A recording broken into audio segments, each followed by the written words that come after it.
به چندین روش میشه افراد، شی و هر چیزی که دلتون میخواد رو از عکس حذف کنید. یکی از راه ها این قبل و بعد عکس رو ببینید.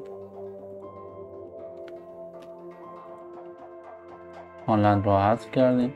خب من یک کپی از این لایه میگیرم با زدن کلید میانبر کنترل چ.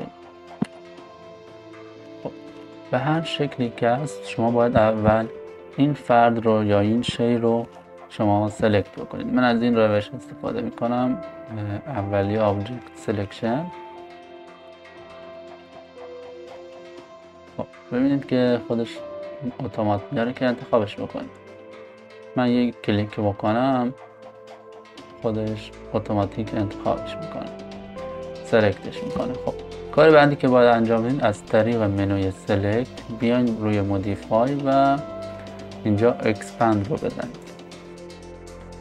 با توجه به سایز عکستون پیکسلش رو انتخاب میکنید. مثلا این عکس 20 کافیه. خب ببینید سلکت بزرگتر میشه که البته من میخوام که این توپ انتخاب نشه. میام از یک ابزار سلکت دیگه آلت رو نگه میدارم که زیر این به اضافه علامت ها میاد و این توپ رو از انتخاب درش میدارم. کار بعدی که باید انجام بدیم باید بریم منوی ادیت و اینجا کانتنت فور رو بزنیم.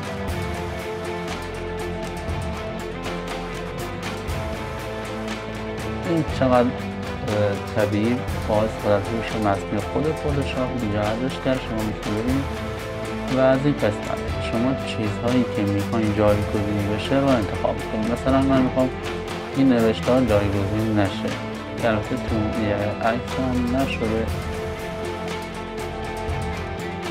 به این شکل.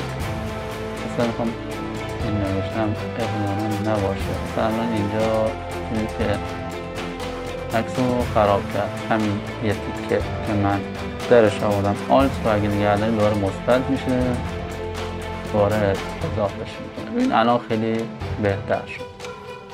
شما از این طریق میتونید عکستون رو مدیریت بکنید و بهترین شکل اشیا و یا افراد رو حذف کنید. اوکی رو بزنید.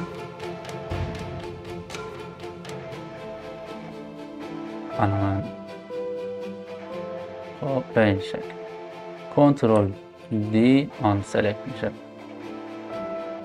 بعد از کل لایه هامون میتونیم یک لایه جدید بسازیم با زدن کلید میانبر کنترل شیفت آلت و ای.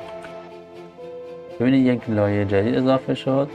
این هم که همون لایه اول کارمون تستمون بود که همه لایه ها رو مرج کرده، با هم تلفیق داده، یکیشون کرده. کار بعدی که باید انجام بدیم از این ابزار استفاده میکنیم، همون اولیه. ببینید یک خورده انگار معلومه که اینجا یه ردی ازش مونده. میتونیم با این ابزار روی این خطوط یک بار بکشیم. ببینید الان خیلی طبیعی تر شد و ردی ازش نمونده به این شکل و خلاص کار در اومده.